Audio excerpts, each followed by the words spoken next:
In the annals of British monarchy, the reign of King Charles III promises to be a contentious and tumultuous chapter. As the eldest son of Queen Elizabeth II, Charles has long been destined for the throne, waiting in the wings for his time to assume the mantle of kingship.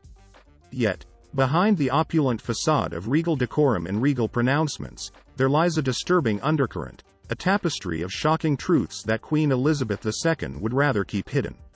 Let's start with our exploration of 15 horrible facts about King Charles III that Queen Elizabeth II doesn't want you to know.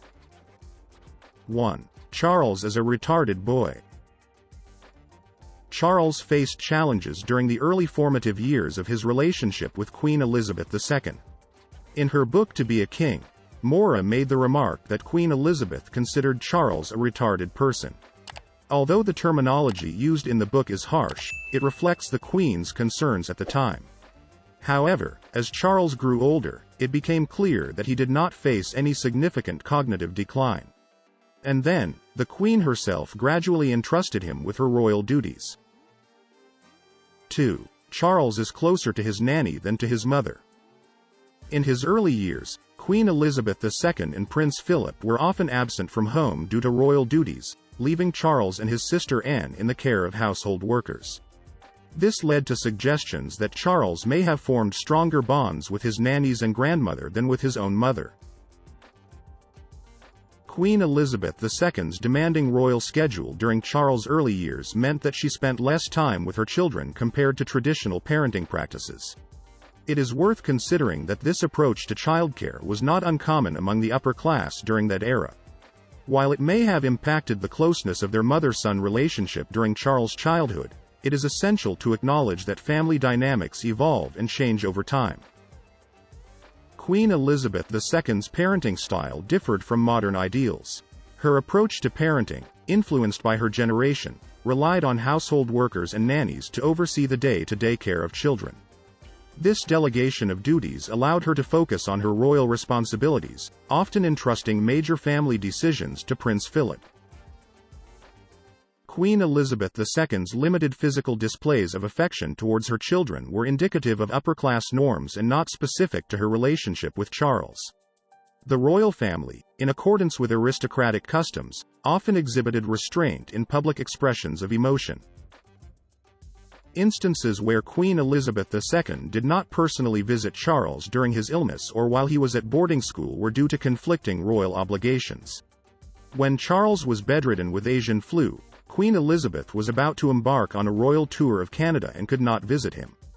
When Charles contracted measles, she again refused to visit him because she and Philip were on tour in India. 3. He always likes arguing. Charles possesses a propensity for controversy, often taking positions that challenge conventional expectations.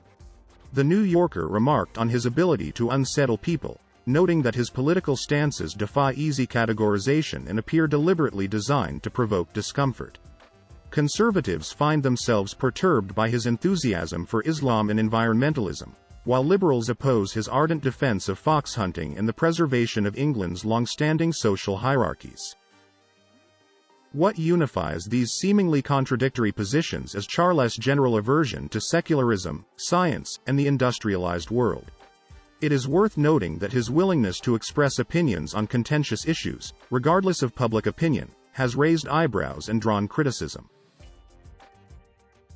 Throughout his life, he has demonstrated a penchant for championing causes that align with his values, even when they clash with prevailing norms or political divides.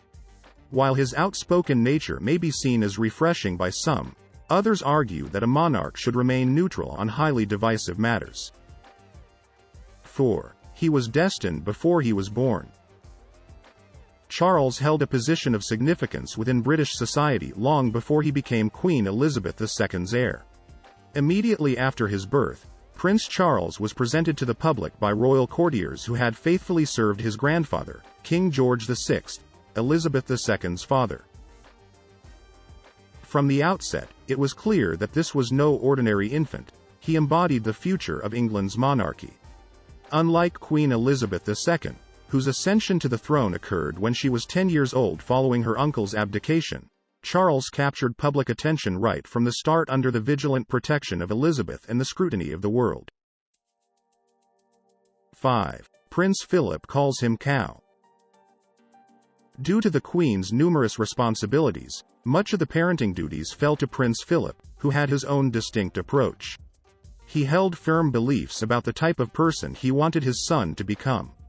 On Charles' first birthday, Prince Philip gifted him a cricket bat, symbolizing his desire for Charles to embody a sense of masculinity. This stern expectation stemmed from Philip's own turbulent upbringing, where he was forced to rely on his own resilience from a young age. His experiences taught him the importance of self-sufficiency, and he felt it was his duty to toughen Charles for his future role as king. Charles, often described as sensitive and eager to please, struggled under his father's critical gaze. Vanity Fair even reported accounts of Philip's behavior towards Charles being characterized as disdainful and even bullying his son. 6. She knew he hated going to school. According to Be a King, biography of HRH Prince Charles, Queen Elizabeth understood that Charles found his time at Cheam School difficult. Charles was sent to study at Gordonston, a school his father, Prince Philip, also attended, marking a departure from the tradition of private tutors for the Prince of Wales. Charles initially attended Hill House School in London before transitioning to Cheam School, the oldest private school in the country. However, Charles encountered difficulties in making friends at Cheam. At the behest of Prince Philip, who wanted Charles to follow in his footsteps, it was decided that Charles would attend Gordonston, a remote school in northeastern Scotland. Charles began his studies there at the age of 13. Reports indicate that Charles felt out of place at Gordonston, viewing his time there as a confinement, often referring to the school as Colditz in kilts. The decision to send Charles to Gordonston, despite his reservations, underscores the contrasting expectations and priorities of his parents. While Queen Elizabeth may have been more sympathetic to Charles' concerns, Prince Philip strongly believed that Gordonston's harsh environment would instill in his son character and resilience. 7. He has a crisis. Charles had a challenging childhood. Despite his royal status, he faced bullying during his school years due to his looks. Unlike previous royal heirs, Charles received his education outside the confines of the palace. Vanity Fair reports that Charles often experienced homesickness during his time at school and would send letters home every week. Regrettably, he became a target of ridicule by his peers, who taunted him for his protruding ears and weight. Charles, being sensitive and not particularly adept at sports, found solace in his own company and nurtured his love for drawing and painting. While he may not possess the same athleticism as his father, Charles adheres to a disciplined routine of starting each day with a jog, regardless of the weather, followed by a bracing cold shower. Accounts reveal that the school dormitories were uncomfortable, with rock-hard bunk beds and perpetually open windows. In a letter to his family in 1963, Charles expressed the difficulties he faced, describing the people in his dorm as terrible and expressing frustration at the relentless mistreatment he endured. 8. He had a serious scandal when he was 14 years old. A significant scandal unfolded when Charles was just 14 years old during his time at Gordonston School in the 1960s. At a tavern on the Isle of Lewis, Charles unknowingly ordered a glass of cherry brandy for 2 shillings and 6 pence, a violation of the law that prohibits serving alcohol to individuals under the age of 18.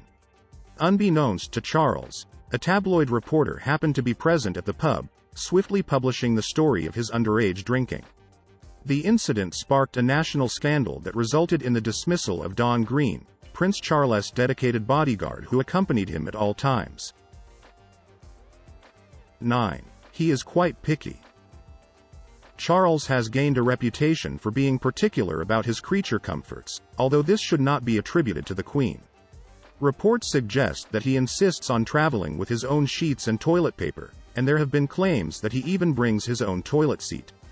However, Charles vehemently denied these allegations. While some might consider this an eccentricity, it was evident in the exceptional circumstances and pressures of his role as a future king.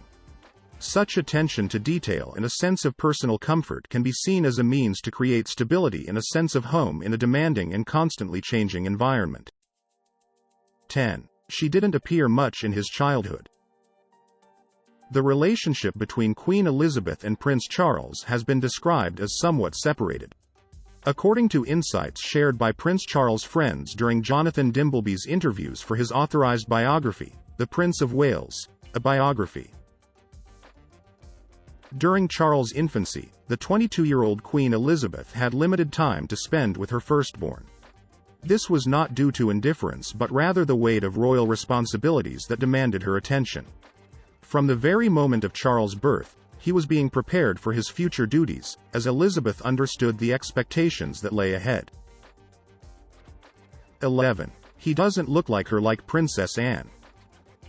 Unlike his sister Anne, who developed a passion for horseback riding, Charles did not share the same enthusiasm for the equestrian world in his younger years. He was more reserved and timid when it came to riding, in stark contrast to Anne's boldness. The New Yorker reported that Anne's prowess on horseback brought joy to her mother, Queen Elizabeth, while her father, Prince Philip, saw a kindred spirit in Anne's confidence and fearlessness. However, Charles eventually developed a deep love for horses. The contrasting interests and personalities between Charles and his sister Anne highlight the individuality and unique paths of personal growth that members of the royal family can pursue. Charles' initial hesitation and later affinity for horses illustrate his personal journey of discovering his passions and developing his own identity outside the expectations set by his family. 12. He loves his grandmother more than anything else. Prince Charles shares a special bond with his grandmother, the Queen Mother. Reports suggest a close and affectionate relationship between the two. Private letters from 2013 revealed that the Queen Mother had advocated for Charles to be sent to Eton, a school near London, rather than Gordonston School in Scotland, where he eventually received his education. When Elizabeth and Philip were reunited with their 5-year-old son after a 6-month separation, they greeted him with a handshake. However, the Queen Mother, Elizabeth's mother, displayed warmth and affection, never hesitating to give Charles hugs and care. Charles himself expressed his deep connection with his grandmother, remarking that she taught him to see the world differently. At the Queen Mother's funeral in 2002, Prince Charles expressed his profound emotion, conveying his admiration and the deep impact she had on his life. The strong bond between Prince Charles and his grandmother, the Queen Mother, showcases the significant influence that familial relationships can have on the emotional development of individuals within the royal family.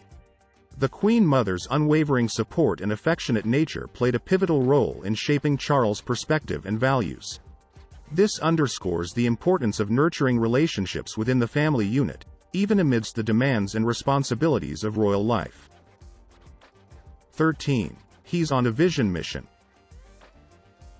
Prince Charles embarked on a profound journey of exploration and self-discovery, guided by the influence of South African author Laurens van der Post and a circle of artistic intellectuals. According to The New Yorker, his pursuits encompassed a wide range of interests, including vegetarianism, sacred geometry, horticulture, philosophy of education, architecture, and Sufism. These unconventional paths of exploration did not align with the preferences of the Queen. Prince Charles' multifaceted interests and his openness to diverse philosophies and disciplines reveal his quest for a deeper understanding of the world around him. This exploration reflects his desire to broaden his horizons beyond the confines of traditional royal engagements, indicating a curiosity and willingness to challenge established norms. 14. He has difficulty with math. While it is customary for princes in the royal family to serve in the Royal Navy and Royal Air Force, Prince Charles faced a hurdle that concerned him greatly: his difficulty with mathematics. Prince Charles' academic challenges in mathematics illustrate that even members of the royal family face individual obstacles and limitations. As a result, he was unable to pursue a career as a navigator and instead transitioned to a role as a communications officer. Additionally, his admission to Cambridge University was not solely based on academic achievements, but rather his royal status. 15. He is very difficult. There have been reports suggesting that Prince Charles can be quite demanding. According to former royal butler Paul Burrell's account in Inside the Company, the heir to the throne is known for his meticulous nature and high standards. Burrell alleges that Charles would express his displeasure if things were not done to his exacting specifications, and that he would occasionally raise his voice at his staff. Burrell recounted instances such as the precise folding of undergarments and the placement of towels, as well as specific requirements during the prince's bathing routine, including the positioning of the bathtub plug, water temperature, and water level. The portrayal of Prince Charles as a demanding individual sheds light on the challenges faced by those in positions of authority and responsibility. It highlights the meticulous nature often associated with high-profile figures and the expectations placed upon them. Are you surprised to learn a lot about the personality and life of King Charles III? Let us know what you think by commenting below. Like and subscribe to keep up to date with the latest videos about the British royal family. It's great that you're here. Thanks for watching.